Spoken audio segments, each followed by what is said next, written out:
Dear learners, welcome back to the wonderful world of English language.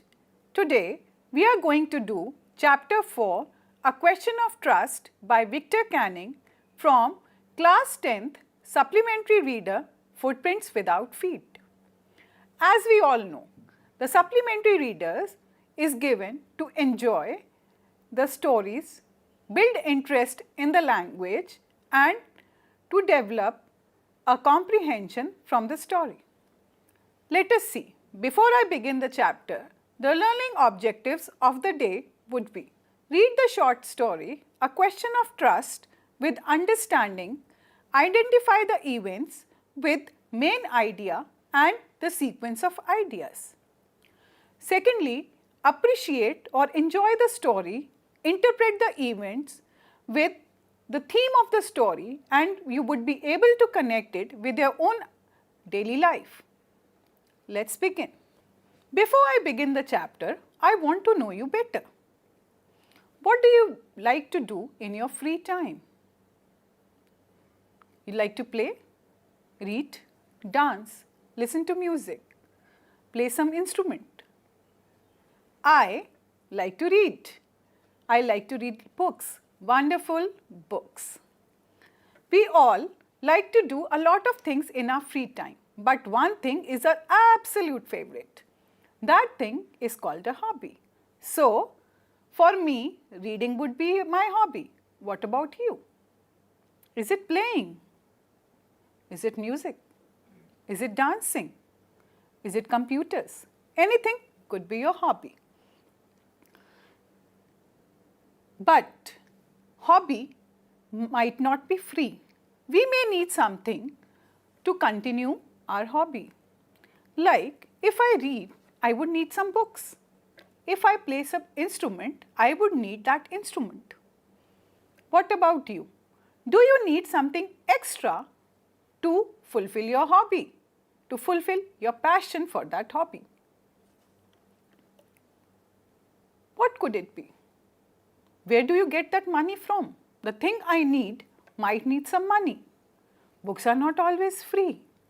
Although you can find books for free on the online portal, but if you want to buy or you want to read a specific book, you might need some money.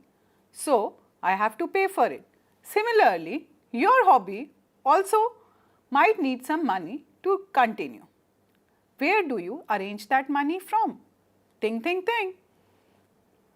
Like, I can ask my parents. I can take the money from my pocket money. I may work also, part-time work. But if I am not able to do so, if my parents do not have the money, then what will we do?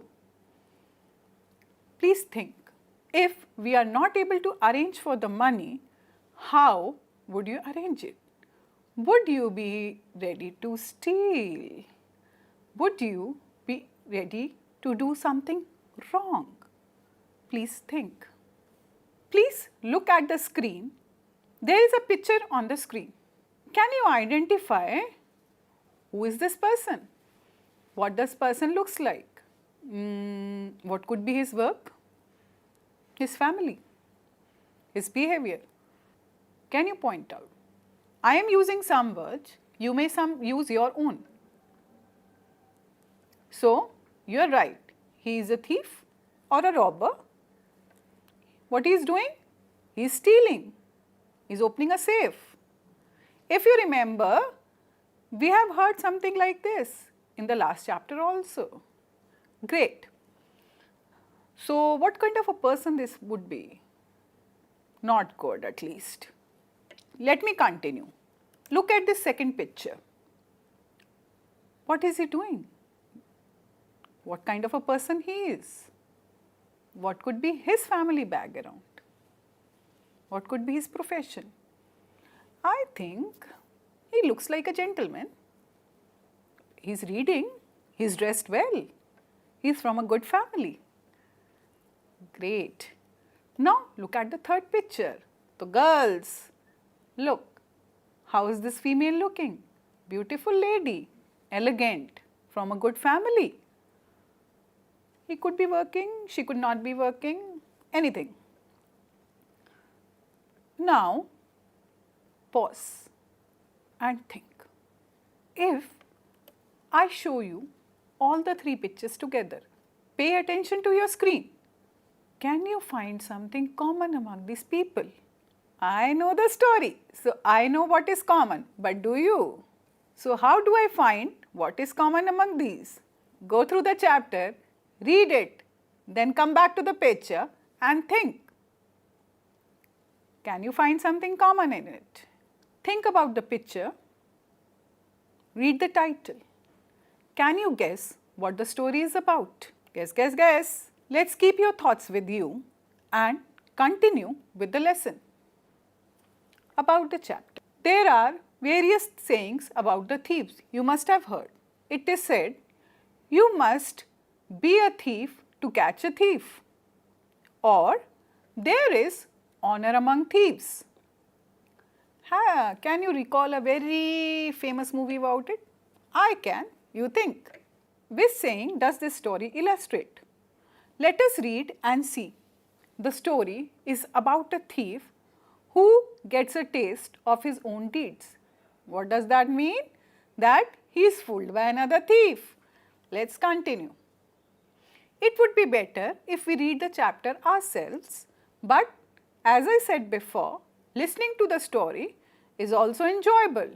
It develops our listening skill or interest in the story. We can use audio text available at the CIET website, or you can click on the link given on the screen. Now, let us listen to the some part of the lesson and then we'll do a small activity. I might ask some questions on it. The chapter. Everybody thought that Horace Danby was a good, honest citizen. He was about 50 years old and unmarried, and he lived with his housekeeper who was worried over his health. In fact, he was usually very well and happy except for attacks of hay fever in summer. He made locks. So what was his job? He was a locksmith and was successful enough at his business to have two helpers. Yes, Horace Danby was good and respectable, but not completely respectable. 15 years ago, Horace had served his first and only sentence in prison library. He loved rare expensive books, so he robbed a safe every year. Every year he planned carefully just what he would do, stole enough to last for 12 months and secretly bought books he loved through an agent. I hope you have heard to the audio well. After listening to the two paragraphs you have heard in the audio, what impression do you get about Horace Danby? You can use words from the text. I am giving you a minute to complete the graphic organizer shown on the screen. Let me help you out. Horace Danby. He is a good and honest citizen. What is the verb before it? He is thought to be, right? So you have to mention that he is thought to be a good and respectable citizen. 50 years old, he is unmarried, is usually well except there is a small problem with him. What? Hay fever. He suffers from hay fever. He made locks, so he is a locksmith. Is he successful? Yes, he is, because we know he has two servants. He is not completely honest. He loved rare and expensive books. So what would be his hobby? Reading rare and expensive books. Good. He robbed one safe every year. What did he do with the money? He used to buy those books. I am giving you a minute to complete your graphic organizer. I hope everybody has done it. Let's continue. Now that we have filled this organizer, can you think, is he trustworthy? Can you trust him? I won't. Why? Because he steals. What? He robs one safe a year. Why? To buy books. What makes you trust a person? What kind of a person would I trust? He should be honest. He should be good. He should not do something wrong. You can make your own pointers. Please think carefully. Let us try and explore this theme further through this chapter. I hope everyone has read the chapter. Let us summarize the chapter for you. Horace Danby was a 50-year-old successful unmarried locksmith. He was a successful businessman with 2 assistants to help him. Thought as good and respectable, he was not totally honest. He was fond of rare and expensive books. Expensive, a lot of money. He purchased them at any cost. For this, he robbed a safe every year. He planned the theft well. This time, he had studied the house at Shotover Grange in great detail for the theft. There was no one at home except the dog Sherry. He entered the house wearing gloves not to leave any fingerprints. What does this tell? Yes, he was very careful. He began his work. Flowers on the table tickled his nose and he sneezed repeatedly. What was he suffering from? Hay fever, and the flowers were troubling him. Suddenly, he heard the voice of a young lady in red. She acted like the wife of the owner of that house. Pay attention to the word acted like. When you act like someone, you are an imposter. Let's continue. She told him that she had come to get her jewels to wear at a party. Danby requested the lady to let him go home. She asked him to open the safe as she needed the jewels, but she had forgotten the number. Number on the safe, right? Danby willingly opened the safe without gloves. The lady got the jewels. On the 3rd day, a policeman arrested him for the jewel robbery at Shotover Grange. His fingerprints were found at the robbed place. He confessed that he had opened the safe for the young wife of the owner of the house. But in reality, the owner's wife was about 60 years old. She said the story was not true. Now, he was the assistant librarian in the prison. He always thought of that charming young lady who has befooled him. What is befool? Making fool of someone. So, the lady fooled Horace. Now, he did not believe in the thought of honor among thieves. I hope you have understood something from the chapter and something from the summary I have discussed. Let us check how much through these multiple choice questions. Question number 1. Horace Danby had a business of making toys, making locks, writing books, making jewelry. Correct. He used to make locks. So, option number B. Question number 2. Horace Danby's hobby was. What is a hobby? Something that you like to do in your free time. Watching movies. Option 2. Listening to music. Option 3. Going to the park. Option 4. Reading rare and expensive books. Great work. Option 4. Reading rare and expensive books. Question number 3. The safe was hidden in plain sight, behind the cupboard, behind the curtain, or behind a painting. Good, behind the painting. Question number 4. Horace Danby was suffering from cold and cough, backache, hay fever, or he was absolutely healthy. Right, he was suffering from hay fever. Question number 5. What did the young lady threaten to do?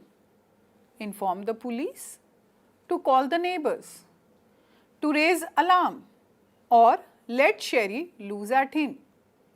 Now, this is a tricky one. What would be the answer? Some of you must have written to inform the police or to raise alarm. Both of them are correct. Let's continue.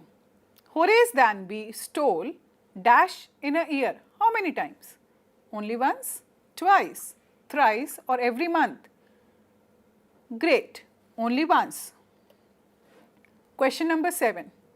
One saying that would suit the story. Looks can be deceptive. There is honor among thieves. You have to be a thief to catch a thief. You reap what you sow. What do you think would match the story? Complete story, please pay attention. Some might have written looks can be deceptive or you reap what you sow. Both of them are correct. Question number 8. What is the biggest mistake Horace did when opening the safe? 1. Trusting the lady. 2. Not taking care of his hay fever. 3. Lowering his guard. 4th. Taking off his gloves. Now, you might feel that all the options are correct, but you have to mark only one. Pay close attention and check.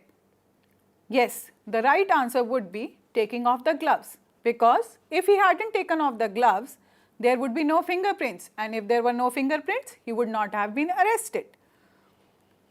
Great going. So, I hope you have built an understanding of the lesson. So, we'll sign off today, and I hope through this lesson you were able to read the short story, A Question of Trust, with understanding, identify events and main idea along with sequence of ideas. Appreciate the story and interpret the events and theme of the story and connect it with your own knowledge or personal experiences. Thank you for attending the lesson with us. We'll wind off the part 1 here. Please go back, read the lesson again. You can watch the recording again. Enjoy, and we'll be soon back with part 2 of the lesson. Thank you.